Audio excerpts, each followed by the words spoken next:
aspoň formou tejto básne chcem sa ti poďakovať za všetko krásne.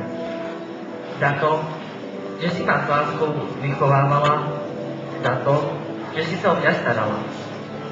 Za to, že si mi nikdy nedala pocítiť hlad. Za to, že si ma mala rada, ďakujem ti tisíckrát. Za to, že si mi spievala a uspávala a vôbec, že si mi život dala. Tvoje ruky perú, žehlia, upracujú, varia. Viem, aj že sa niekedy správam ako chcem. Viem, že som občas zlý a kričím po tebe, ale mám iba teba a tebe dôverujem len. Bola si vždy pri mne, aj keď som sa bála. Bola si vždy pri mne a na to som niekedy zabúdala. Bola si vždy pri mne, iba ja som si to neuvedomovala. Chcela si mi vždy dobre, ale ja som to nechápala.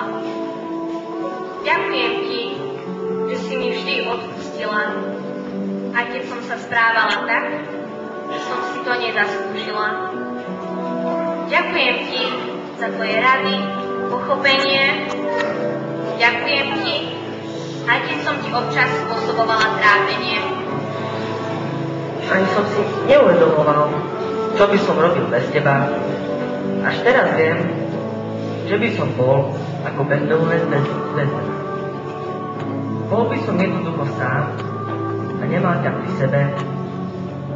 Už by si ma nehrešila, už by to nebolo také, aké je. Preto teraz, s sklopenou hlavou a nemým výrazom na tvári, chcem sa ti ospravedlniť za všetky nevýrazy. Za všetko, čím som ti ublížila alebo ťa ranila. Prepáč mi, ja viem, že som si ťa nezaslúžila.